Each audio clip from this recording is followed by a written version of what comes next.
오늘 우리에게 주신 하나님의 말씀은 에스겔서 14장 21절부터 23절, 누가복음 2장 36절에서 38절, 이사야서 40장 27절에서 31절까지의 말씀입니다. 제목을 다 함께 읽어보도록 하겠습니다. 공연히 이유 없이 하신 일이 없으시는 참 위로의 하나님. 아멘. 살다 보면 정말 이해하기가 힘든 고난의 시간을 겪을 때가 많습니다. 때론 그 고난이 하나님으로부터 온 심판의 벌로서의 재앙인지 아니면 하나님의 뜻을 지키려다 겪게 되는 온갖 시험으로서의 고난인지조차 헷갈릴 정도로 겪는 사람은 힘들기만 하고, 왜 하나님이 이렇게 놔두시나 하나님의 설명도 없이 이해 불가능한 상황이 하루 이틀이 아니라 연속될 때도 많이 있는 것 같습니다. 그러나 오늘의 말씀을 보면 그 어떤 경우라 하더라도, 잘못을 했다 하더라도, 하나님의 말씀을 지키는 과정이라 하더라도 모두가 하나님의 위로가 있다는 것만큼은 분명합니다. 뿐만 아니라 지금 겪고 있는 모든 고난이 나 때문에 나의 회개를 촉구하는 심판이라 할지라도 분명히 공연히 이유 없이 겪게 되는 고난은 없다는 것입니다. 에스겔서 14장 21절, 주 여호와께서 이같이 이르시되 내가 나의 4가지 중한 벌 곧 칼과 기근과 사나운 짐승과 전염병을 예루살렘에 함께 내려 사람과 짐승을 그 중에서 끊으리니 그 해가 더욱 심하지 아니하겠느냐. 이스라엘 사람들은 주로, 특별히 백성들은 목축을 했기 때문에 사나운 짐승들이 내려와서 이 양과 가축들을 물어갈 때는 삶이 흔들릴 수밖에 없습니다. 오늘날로 이야기하면 짐승을 보낸다라고 하는 것은 사업이 흔들린다는 이야기나 마찬가지입니다. 22절, 그러나 그 가운데에서 피하는 자가 남아있어 끌려 나오리니 곧 자녀들이라. 그들이 너희에게로 나아오리니 너희가 그 행동과 소행을 보면 내가 예루살렘에 내리는 재앙 곧 그 내리 모든 일에 대하여 너희가 위로를 받을 것이다. 뜬금없이 위로가 내린다고 이야기합니다.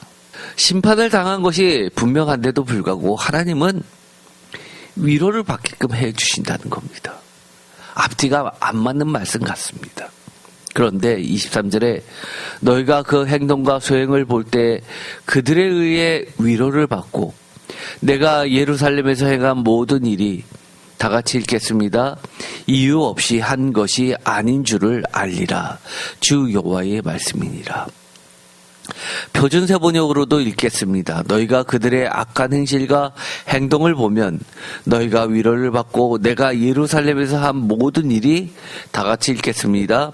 공연한 것이 아님을 알게 될 것이다. 나 주 하나님의 말이다. 어쨌든 간에 심판이든 아니면 하나님의 그 신앙을 지키기 위해서 겪게 되는 시험이든 할 것 없이 하나님은 명확하게 그 모든 것을 허락한 것에는 이유 없이 공연히 한 것이 아니라고 이야기합니다. 우리가 우리의 잘못을 본다면 하나님 앞에서 깨끗하고 올바른 사람이 얼마나 있겠습니까? 그럼에도 불구하고 이런저런 이유로 겪게 되는 모든 과정은 하나님의 손 안에서 반드시 이유가 있다는 점이 매우 중요합니다. 우리는 그 이유를 다 알 수도 없고 또 안다고 해서 이해가 다 되는 것도 아닙니다. 여러분들은 힘든 게 우선입니까? 이해가 우선입니까? 아무리 이해가 돼도 힘든 건 힘든 겁니다. 힘든 건 싫은 겁니다. 피하고 싶은 겁니다. 가능하면 하나님의 믿음을 지키더라도 순탄하고 형통하게 복받으면서 편안하게 신앙생활을 했으면 좋겠지, 온갖 어려움을 겪으면서 겨우겨우 하고 싶지는 않기 때문입니다. 또 이유도 알고 이해가 된다고 해서 그 고난의 힘듦이 조금이라도 가벼워지는 것 또한 아닐 때가 너무 많습니다. 언제나 우리는 약하기 때문에 비록 내가 잘못해서 하나님이 이렇게 나를 돌이키시기 위해서 하는 거구나라고 하더라도, 내가 인정한다 하더라도 이것을 좀만 줄여주시지라는 마음이 앞서는 게 사실입니다. 한마디로 힘든 건 힘든 겁니다. 지금 당장 힘든 건 맞습니다. 그럼에도 불구하고 우리는 하나님께 끊임없이 이유를 묻고 이해를 구하고 필요하다면 회개를 하고 또 필요하다면 이길 힘을 달라고도 간구해야 되고, 더 나아가서 하나님의 뜻이 온전히 이루어지도록 계속 간구해야 한다는 겁니다. 예수님도 십자가에 달려 돌아가시기 전에 겟세마네 동산에서 힘들어도 계속 아버지의 뜻이 온전히 이루어지기를 기도했습니다. 이해한다고, 안다고 그게 감당 가능한 수준입니까? 우리가 시험을 겪고 나서 하나님의 위로를 받을 때는 돌이켜보면 모두가 그런 이야기를 하죠. 하나님이 이기게 하셨어, 감당하게 하셨어 라고 이야기하지, 내가 그 정도는 내가 감당했어 라고 한다면 그건 시험도 아닙니다. 가장 이해하기 힘든 과정을 그래도 열심히 버티면서 견디었더니 최종 하나님의 위로가 이런 것이었구나 하고 우리에게 가르쳐 주시는 예가, 그것도 성경 곳곳에 눈에 아주 잘 띄는 곳에 놓여 있습니다. 정말 드라마틱한 장면처럼요. 속량을 바라는 모든 사람을 대표하는 사람이 되면서 하나님으로부터 받은, 그녀가 받은 위로는 2000년이 지나도록 여전히 예수님을 기다리는 모든 사람들의 위로에 대한 시작점의 주포가 되고 있는 사건이 나와 있습니다. 속량을 바란다. 이 속량이라는 말은 노예의 사슬, 죄인의 사슬을 의미합니다. 거기서 면책되는 것을 이야기하죠. 또는 완전히 빚더미에 잡혀서 채무의 노예가 됐는데 그것을 면제받으면서 속량받는 것도 포함됩니다. 즉, 내 힘으로 어찌할 수 없는 나를 짓누르는 모든 것으로부터의 해방을 바라는 모든 사람을 대표하는 그 사건이 강림절에 누가복음에 나와 있습니다. 누가복음 2장 36절, 또 아셀 지파 바누엘의 딸 안나라 하는 선지자가 있어 나이가 매우 많더라. 그가 결혼한 후 7해 동안 남편과 함께 살다가 과부가 되고 84세가 되었더라. 이 사람이 성전을 떠나지 아니하고 주야로 금식하며 기도함으로써 섬기더니 마침 이때에 나와서 하나님께 감사하고 예루살렘의 속량을 바라는 모든 사람에게 그에 대하여 말하니라. 예루살렘의 속량을 기다리는 모든 사람을 대표하는 한 여인이 나오게 되는데, 그 여인이 그 유명한 안나 선지자입니다. 그런데 안나 선지자를 이야기할 때 이렇게 시작을 합니다. 나이가 매우 많은 과부인데 결혼한 후 7해 동안 남편과 함께 살다가 과부가 되어 84세가 된 여인이라고 이야기합니다. 84세, 우리가 전에 강림절에 얘기했죠. 12지파 곱하기 12 곱하기 7 완전수에서 84세. 그런데 시작은 이랬다는 겁니다. 결혼한 후 7해 동안 남편과 함께 살다가, 어떤 사람들은 이 남편과 행복하게 살았는지 아니면 보기만 해도 지옥 같은 삶을 살았는지 어떻게 아냐고 이야기하지만, 이 이야기는 짤막하지만 너무너무 행복한 삶을 살았던 이 안나의 결혼 생활을 이야기해 주고 있습니다. 왜냐하면 아셀 지파라고 이야기합니다. 아셀은 뭡니까? 창세기에 보면 야곱의 자녀들에 대해서 이야기를 하는데 창세기 30장 13절에 레아가 이르되 기쁘도다 모든 딸들이 나를 기쁜 자라 하리로다 하고 그의 이름을 아셀이라 하였도다. 행복하구나 행복하다 라고 말을 하면서 아셀이라고 이름 지은 그 족장의 후예라고 하는 겁니다. 그렇다는 이야기는 너무너무 행복했다라는 것을 이렇게 표현한 겁니다. 7해 동안이라고 하는 것은 완전 수고, 남편과 함께라고 하는 것은 부족함이 없이라는 것을 이야기합니다. 고대 사회는 지금 현대의 사회보다 더 심하죠.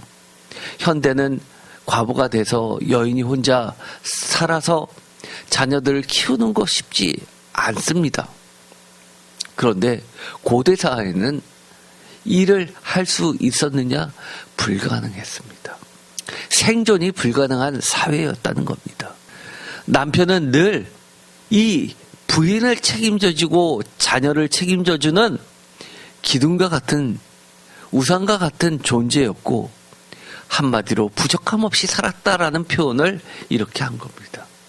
그런데 이 여인이 84세가 돼서 성전을 떠나지 아니하고 라고 하는 이 이야기는 예수님 시대에 또 그랬고 또 제2 바울 서신이라고 하는 것에 보면 과부의 이야기가 나오는데 오늘날로 이야기하면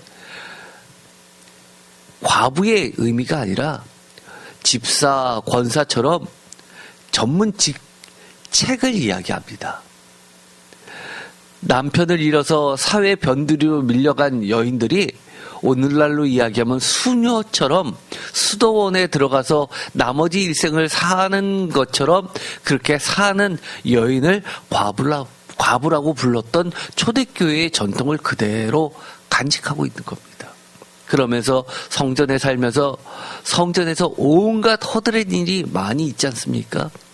교회에서도 식사를 제공하듯이 그렇게 많은 여인들의 손길이 필요한 일들을 감당하면서 직책을 가지고 교회에서 성전에서 나머지 삶을 먹고 의식주를 해결해 주면서 그러면서 이 여인은 사실은 평생을 일하면서 살았던 겁니다. 그래서 이 여인이 했던 이야기는 바로 예루살렘의 속량이라는 아주 한 여인의 소망이 아니라 모든 예루살렘의 속량을 바라는 자의 삶을 대변하는 여인으로 등장하게 됩니다. 이 땅에서의 삶은 너무나 힘들고 어려웠지만 사실 왜 나의 삶은 이래야 하는지, 하나님은 이러라고 나를 태어나게 했는지 불평한 겨를도 없이 그렇게 살았는데 하나님의 위로는 이처럼 복음서에 예수님의 시작을 알리는 예루살렘의 모든 속량을 바라는 사람들을 대변하는 한 여인으로서 위로해주고 계시는 겁니다.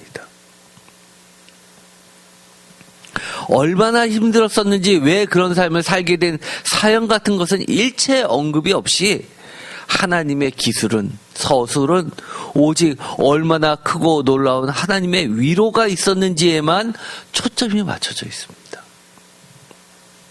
그것도 인간이라면 가장 영광스러운 자리, 예수 그리스도의 감인과 함께 그것도 하나님의 임재가 가득한 성전에서 복음서의 시작을 알리는 주인공이 된 겁니다.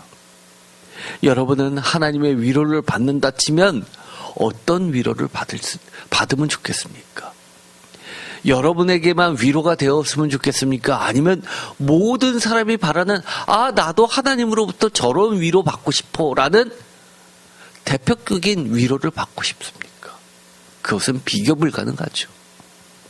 어마어마한 위로입니다. 이 여인은 이유를 알면서 성전에서 그렇게 지냈을까요? 이유도 없이 이해도 안 가지만 그렇게 보낸 겁니다.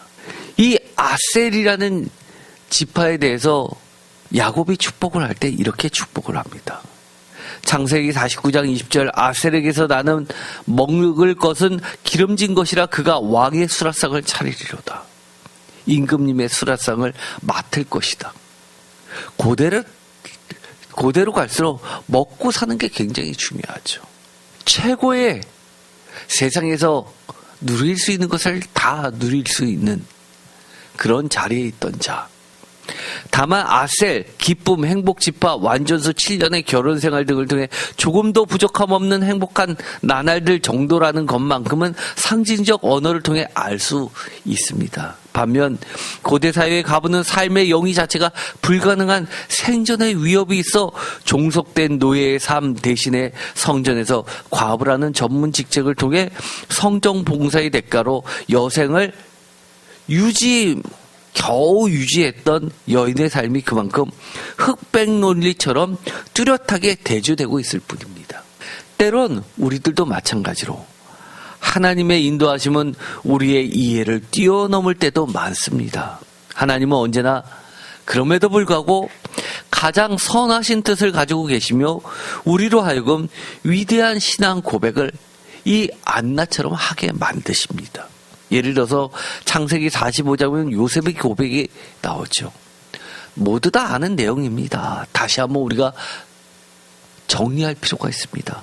어떻게 보면 우리의 삶에서 가장 큰 위기나 어려움이나 내가 이해하기 힘든 것들이 찾아오게 되면 가장 기본적인 것, 그야말로 구구단처럼 아주 기초적인 것을 다시 다지면 일어설 수 있습니다.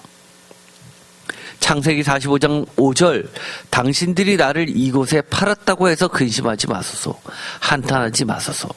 하나님이 생명을 구원하시려고 나를 당신보다 먼저 보내셨나이다. 이 말씀 모르시는 분 없죠?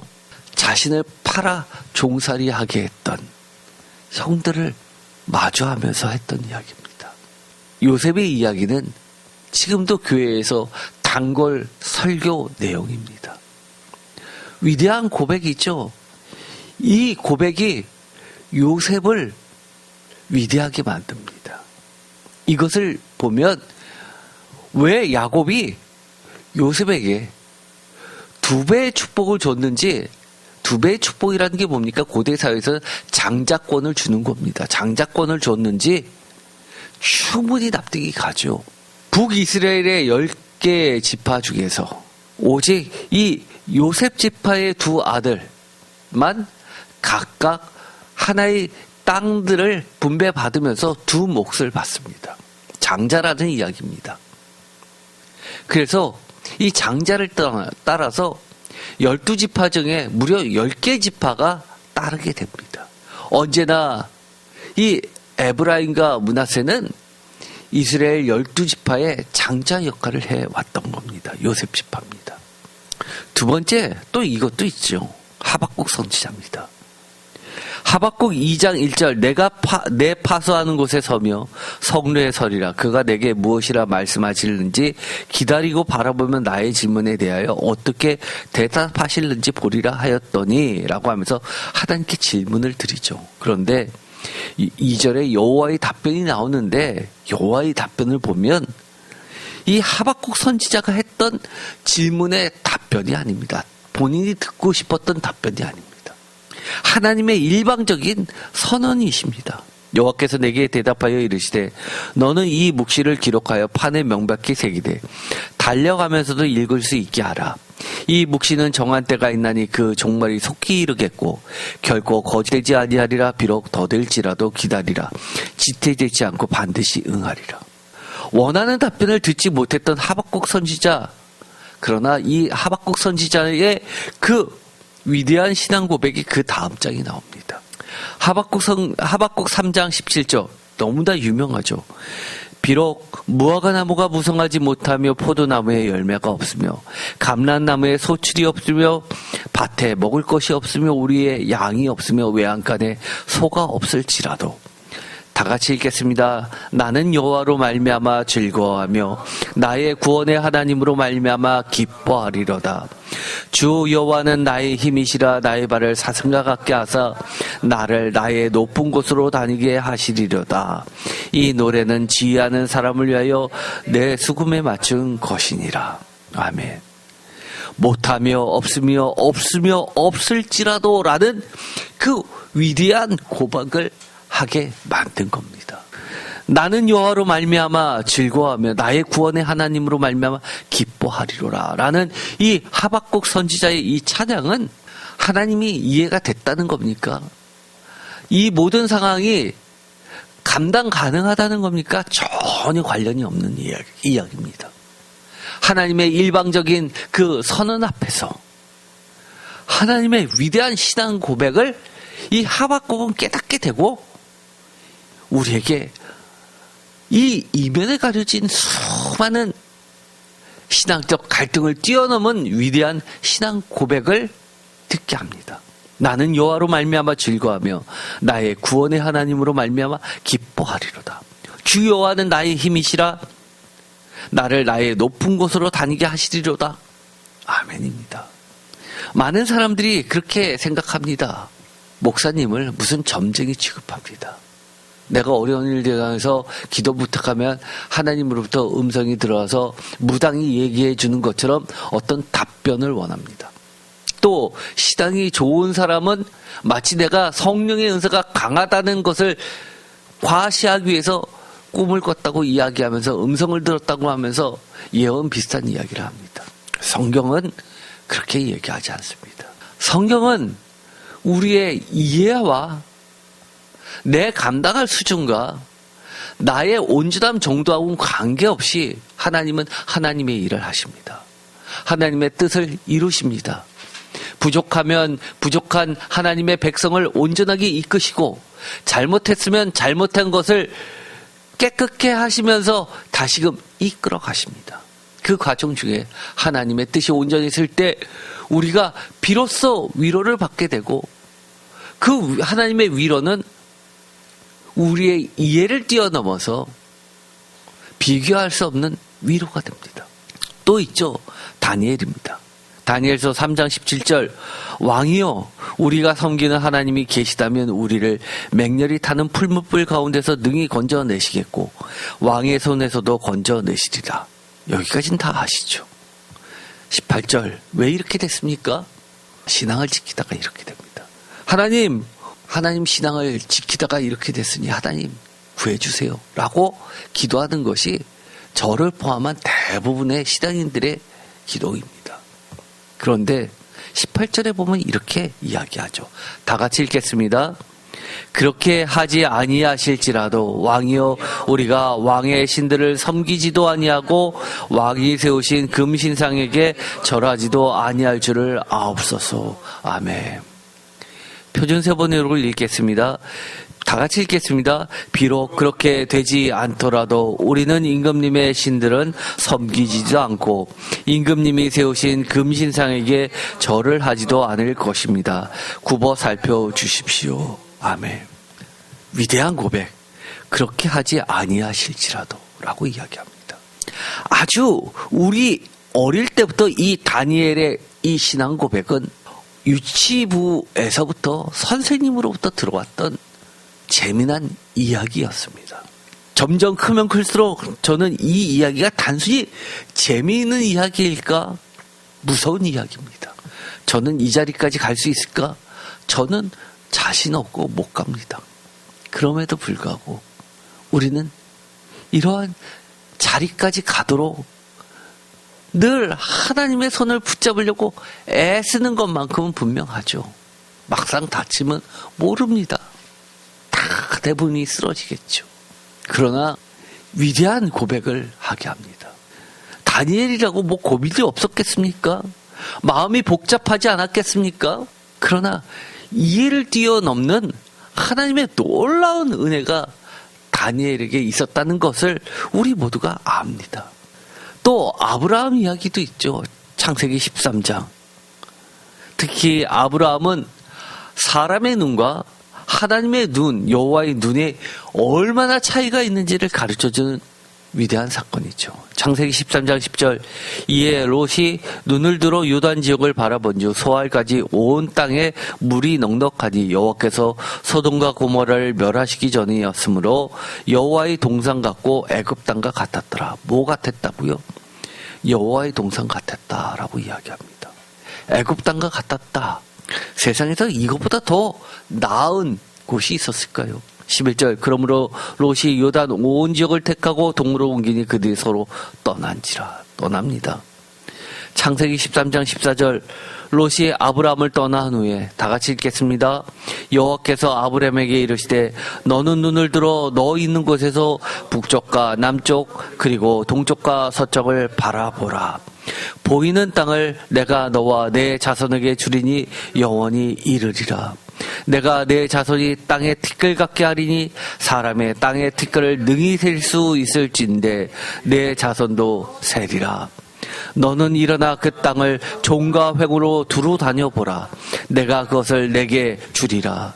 이에 아브라함이 장막을 옮겨 헤브론에 있는 마므레 상수의 수풀에 이르러 거주하며 거기서 여호와를 위하여 제단을 쌓았더라. 아멘. 28절을 표준세번역으로도 읽어보겠습니다. 아브라함은 장막을 거두어서 헤브론의 마므레 곧 상수리 나무들이 있는 곳으로 가서 거기에서 살았다. 거기에서도 그는 주께 제단을 쌓아서 바쳤다. 뭐라고요? 거기에서도라고 이야기합니다. 우리의 눈이 정확하면 얼마나 정확합니까? 보여준들 그것을 보고 얼마나 정확하게 파악할 수 있습니까? 때로는 이해 불가능하죠. 우리의 눈보다 하나님의 눈이 정확하시고 또 하나님은 눈만 좋은 게 아니라 창조주 하나님으로서 없는 길도 내시는 하나님입니다. 그러면서 종과 횡으로 걸어가 보라라고 합니다. 떠나는 에덴 동산 같고 애국 같은 그곳을 향해 떠나갔던 롯의 뒷모습을 바라보았던 이 아브라함에게 너의 시선을 반대로 돌리게 합니다. 그러면서 그 반대편에 보이는 곳을 하나님께서 아름답게 꾸며주십니다. 이 18절에 거기에서도 라고 하면서 아브라함은 주께 제단을 쌓아서 바쳤다라고 이야기를 하고 있는데 이때 주께 제단을 쌓으면서 어떤 예배를 드렸을까요? 아브라함의 심정은 어땠을까요? 우리가 생각하는 것처럼 하나님께서 이렇게 약속을 해주신다고 정말 가슴이 터질 듯하고 저 에덴 동산 같고 애국 같았던 소돔의 그 땅이 전혀 부럽지 않고 아무렇지 않다는 듯이 기쁘면서 그렇게 즐겁게 주의 제단을 쌓았을까요? 아니면 지금 당장은 그런 기쁨이 없는데도 불구하고 포기하는 심정으로 어쩔 수 없지 하면서 제단을 쌓았을까요? 아니면 하나님의 약속이 있으니까 그 정도로 이해하고 제단을 쌓았을까요? 솔직히 저는 잘 모르겠습니다. 아브라함의 심정이 어땠을까? 잘 모르겠습니다. 그러나 제가 분명히 아는 것은 부족했던, 넘쳤던 그 제단을 받으시는 하나님의 심정만큼은 명확하게 알 수 있습니다. 어땠을까요? 하나님은 그 제단을 거기서도 쌓는 그 제단을 보면서 하나님은 어떻게 생각을 하셨을까요? 내가 직접 정말로 만들어야지. 그러시지 않았을까요? 너는 상상도 못할 정도로 그런 위로를 줘야지. 내가 공연히 이유 없이 이런 말 하는 거 아니야. 라고 또 한 번 하나님은 생각하지 않으셨을까요? 저는 그것만큼은 확실합니다. 이런 상황이 온다면 저는 그럴 것 같아요. 사업을 시작했습니다. 하나님의 뜻을 간구하면서 세상과 타협하지 않으면서 세상과 비리 안 저지르면서 하나님이 원하시는 모습대로 사업을 하려고 벌렸는데 어려워지기만 합니다. 곧 망할 것 같습니다. 그러면서도 예배를 드립니다.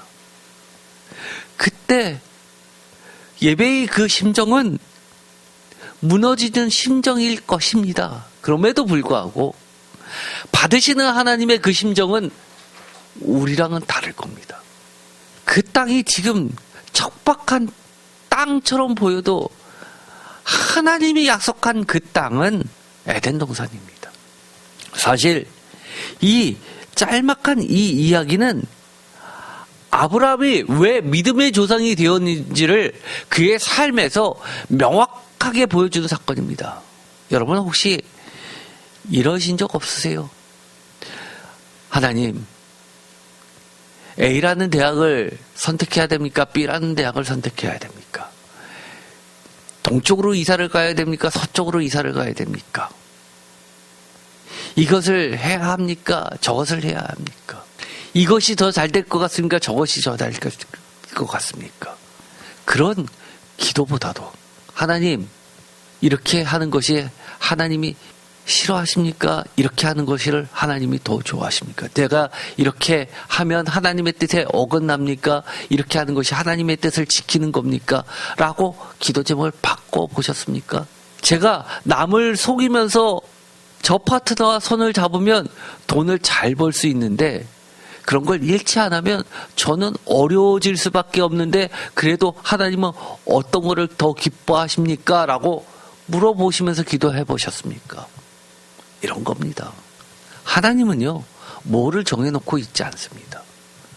하나님은 온 땅의 주인이시여서 하나님은 우리가 하나님의 뜻 안에서 움직이려고 하는지 안 하는지 하나님의 뜻을 우선 두고 있는지 그게 더 중요하신 겁니다.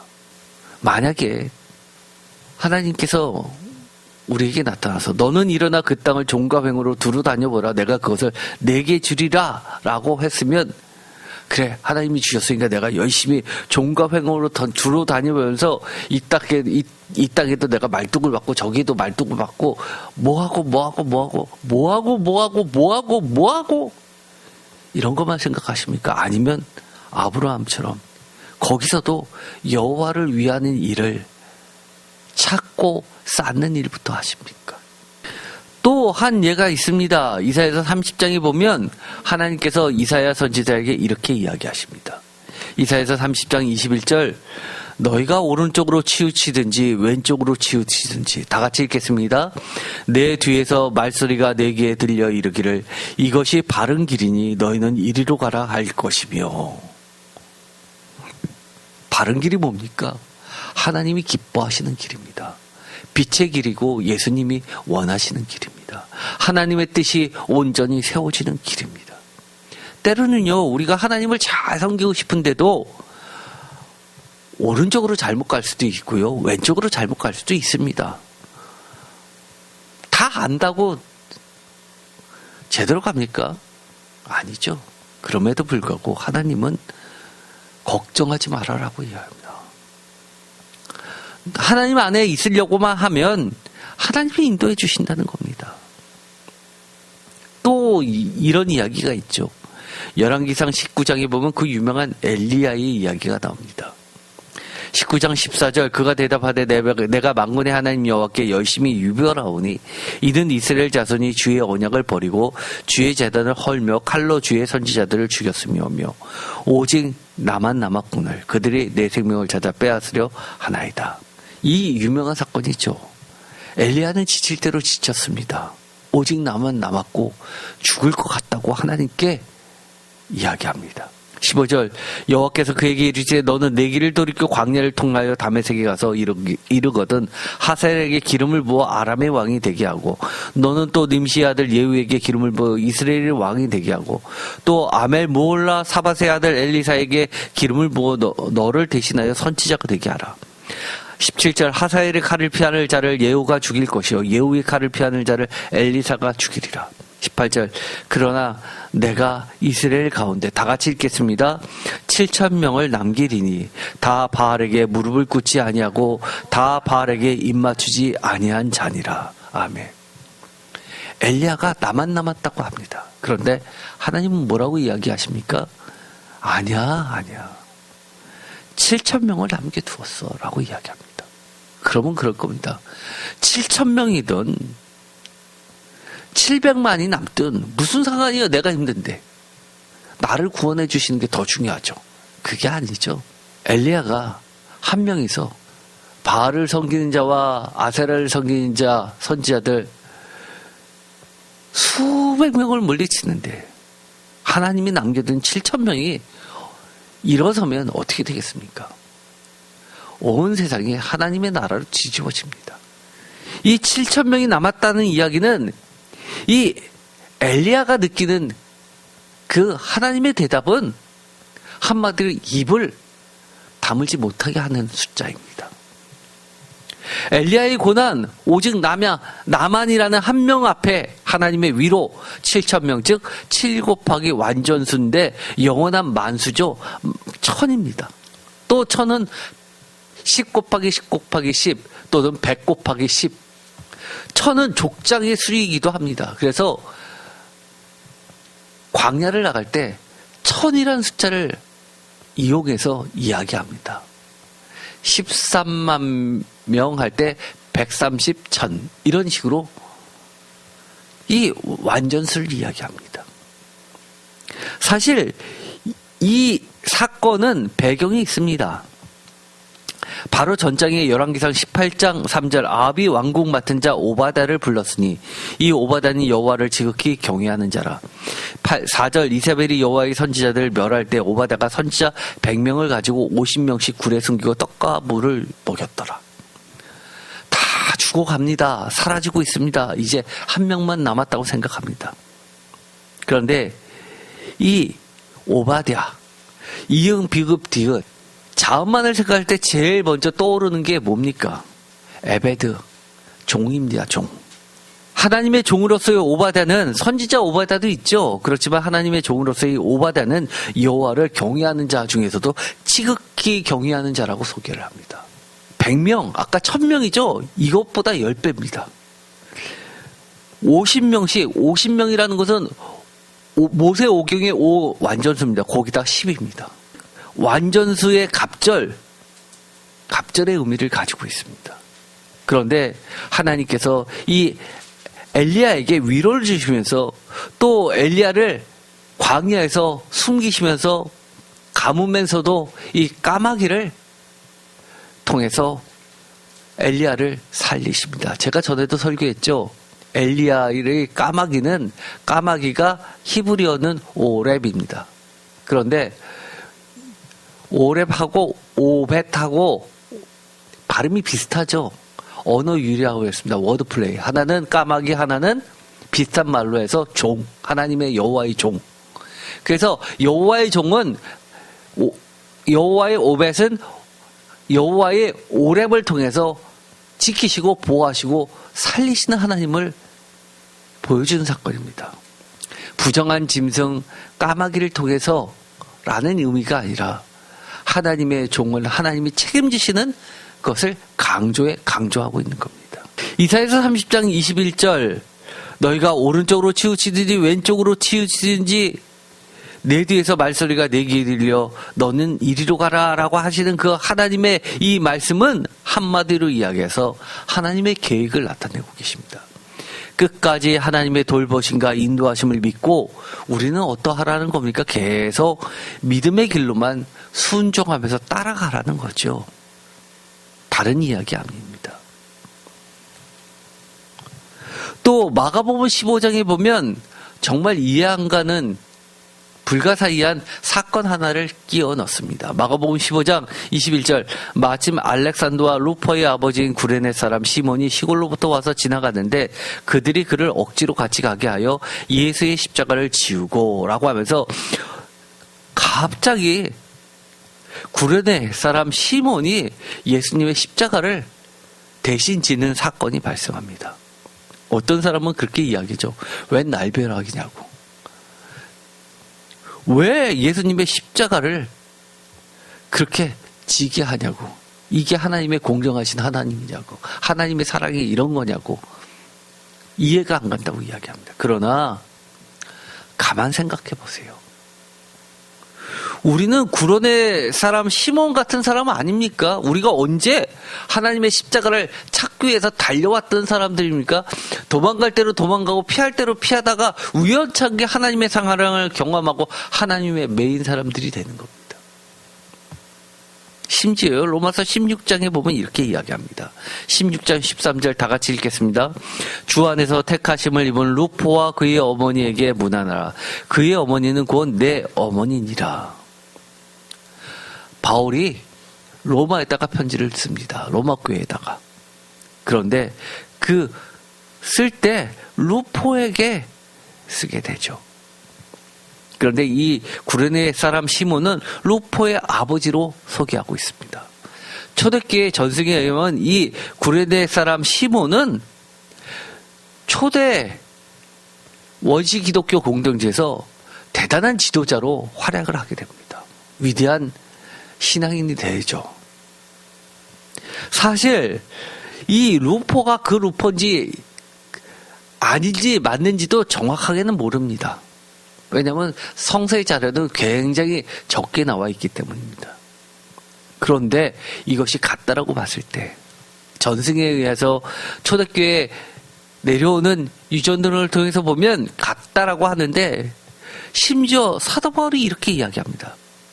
루포와 그의 어머니에게 문안하라라고 하면서 그의 어머니는 곧 내 어머니니라. 아마 루포와 그의 어머니는 이 로마 교회를 지탱했던 기둥과 같은 존재였을 것으로 보고 어쩌면 창시자였을 수도 있습니다. 특별히 성도는 다 주 안에서 택한 쓰임을 입은 사람입니다. 그런데도 불구하고 특별히 주 안에서 택하심을 입은 루포라고 하는 것을 보면 매우 특별한 존재입니다. 모든 사람으로부터 신앙의 존경심을 받는, 인정받는 지도자 중에서도 지도자라는 이야기입니다. 어떻게 보면 억지로 생각지도 않게 나에게 찾아온 이 고난은 하나님의 위로는 우리의 상상을 초월합니다. 예수 십자가 그 영광의 십자가를 만져만 보기라도 했으면 하는 것이 모든 기독교인의 소원인데 그 십자가를 대신 지었다? 이것처럼 영광의 위로가 어디 있습니까? 이사야서 55장은 하나님은 명확하게 이렇게 이야기하십니다. 8절 이는 내 생각이 너희 생각과 다르며 내 길은 너희의 길과 다름이니라. 여호와의 말씀입니다. 너무 멋집니다. 우리가 자꾸 우리의 생각과 우리의 눈으로 현재 나의 고난과 나의 이 상태와 시험을 평가한다면 우리는 망한 존재고 실패한 존재일 수밖에 없을 때가 많습니다. 그러나 하나님이 이렇게 해주시죠. 9절 다 같이 읽겠습니다. 이는 하늘이 땅보다 높음 같이 내 길은 너희의 길보다 높으며 내 생각은 너희의 생각보다 높음이니라. 이는 비와 눈이 하늘로부터 내려서 그리로 되돌아가지 아니하고 땅을 적셔서 소출이 나게 하며 싹이 나게 하며 파종하는 자에게는 종자를 주며 먹는 자에게는 양식을 준 것 같이 11절 내 입에서 나가는 말도 이와 같이 헛되이 내게로 되돌아오지 아니하고 나의 기뻐하는 뜻을 이루며 내가 보낸 일에 형통함이니라. 12절 너희는 기쁨으로 나아가면 평안히 인도함을 받을 것이요 산들과 언덕들이 너희 앞에서 노래하고 노래를 바라고 들의 모든 나무와 손뼉을 칠 것이며 잣나무는 가시나무를 대신하여 나며 화석류는 찔레를 대신하여 날 것이라. 이것이 여호와의 기념이 되며 영영한 표징이 되어 끊어지지 아니하리라. 하나님의 위로는 이렇습니다. 이사야서 40장 27절 우리는 이렇게 이야기합니다. 야곱아 어찌하여 내가 말하며 이스라엘아 내가 이르기를 다 같이 읽겠습니다. 내 길은 여호와께 숨겨졌으며 내 성사는 내 하나님에게서 벗어난다 하느냐. 우리의 기도 늘 이런 거죠. 하나님 좀 봐주세요. 하나님 왜 모르시나요? 왜 저의 이 고통이 숨겨졌습니까? 내 기도는 왜 하나님께서 들어주시지 않나요? 벗어났습니까? 내 송사는 뭡니까? 하나님이 재판에서, 하나님의 재판에서, 하늘 재판에서 판결해달라는 거 아닙니까? 내 억울함을 풀어달라는 거 아닙니까? 내 기도 제목을 하나님께서는 왜 결정 안 해주시냐는 거 아닙니까? 내 사정을 모르시냐고 묻고 있는 겁니다. 표준세 번역은 이렇게 이야기합니다. 야곱아, 내가 어찌하여 불평하며 이스라엘아, 내가 어찌하여 불만을 토로하느냐? 어찌하여 주께서는 나의 사정을 모르시고 하나님께서는 나의 정당한 권리를 지켜주시지 않는다 하느냐? 내가 나쁜 것을 얘기하는 것도 아닙니다. 뭐라고요? 정당한 권리. 정당한 것을 이야기하는데도 왜 하나님은 어찌하여 모른 척 하시냐고 합니다. 그러나 하나님은 이렇게 이야기하죠. 너는 알지 못하느냐, 듣지 못하였느냐? 다 같이 읽겠습니다. 영원하신 하나님 여호와 땅 끝까지 창조하신 이는 피곤하지 않으시며 곤비하지 아니하시며 명철이 한이 없으시며 피곤한 자에게는 능력을 주시며 무능한 자에게는 힘을 더하시나니 소년이라도 피곤하며 곤비하여 장정이라도 넘어지며 쓰러지되 다 함께 읽겠습니다. 오직 여호와를 앙망하는 자는 새 힘을 얻으리니 독수리가 날개치며 올라간 같을 것이요 다른 박질하여도 곤비하지 아니하겠고 걸어가도 피곤하지 아니하리라. 아멘. 표준세 번역으로도 읽어보겠습니다. 오직 주를 소망으로 삼는 사람은 새 힘을 얻으리니 독수리가 날개를 치며 솟아오르듯 올라갈 것이요 뛰어도 지치지 않으며 걸어도 피곤하지 않을 것이다. 아멘. 여러분은 이 31절에서 무엇에 눈이 꽂히십니까? 새 힘입니까? 올라갑니까? 곤비하지 아니하고 피곤하지 않으냐 하는 것에 눈에 꽂히십니까? 아니면 저처럼 이거였지. 그래 이거지. 오직 주를 소망으로 삼아야지 이겁니까? 저는 그렇습니다. 그 뒤는 하나님의 몫입니다. 사실은요. 하나님의 몫입니다. 우리는 우리의 할 일을 하면 되는 겁니다. 내가 이해를 하려고 애쓰는 거, 그런 것보다 더 중요한 것. 이것은 아무리 비록 내가 잘못했더라도 하나님이 그러셨잖아요. 네가 왼쪽으로 치우시면 오른쪽으로 치우시면 그럴 수 있습니다. 그래도 오직 여호와를 앙망하고 소망을 두는 것만큼은 우리의 몫입니다. 우리가 그렇다면 사실 나머지는 하나님의 뭐가 있습니까? 말할 수 없는, 능히 셀 수 없는 하나님의 위로가 있다는 겁니다. 저는 그 하나님의 위로가 어떠하다는 것을 말씀드리기는 참 어렵다고 봅니다. 왜냐하면 저도 잘 모르기 때문입니다. 그러나 이렇게 이야기합니다. 오늘의 제목 다 같이 읽어보겠습니다. 공연히 이유 없이 하신 일이 없으시는 참 위로의 하나님. 이것을 기억하시면서 승리하시는 여러분이 되시기를 간절히 소망드립니다. 기도하고 마치겠습니다. 하나님, 우리가 아무리 생각하고 뒤집어보고 따져봐도 모르겠습니다. 모를 때가 너무 많습니다. 그러나 분명한 것은 하나님은 어떠한 경우에라도 비록 제가 잘못했어도 아니면 믿음의 길을 지켜나가는 과정에 겪게 되는 고난이라 하더라도 하나님은 그 어떤 경우에도 공연히 이유 없이 하신 일이 단 하나도 없다는 것만큼은 명확합니다. 또한 더더욱 분명한 것은 그 모든 과정 속에서 하나님은 명확하게 참된 위로를 주시는 분이시라는 것 또한 확실합니다.